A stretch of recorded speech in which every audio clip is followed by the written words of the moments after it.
जानु भएको छ टायर माइला दाई भन्नेले चाहिँ म निकाल्छु भनेर एउटा चाहिँ प्रतिबद्धता जाहेर गर्नु भएको थियो। त्यसपछि उहाँ निरन्तर लागिराख्नु पनि भएको छ। आजको कति दिन भयो? 15औं दिन भइसकेको छ।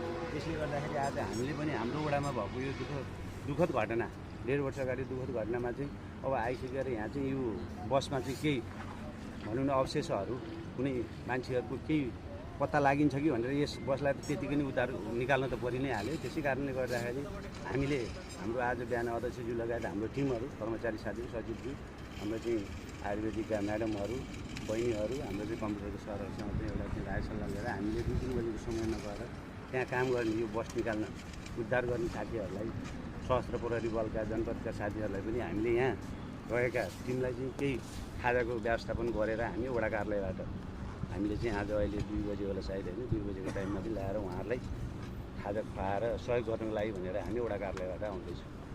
हस् नमस्कार। बस होइन म्याडमहरूको केही पैसाको त्यहाँ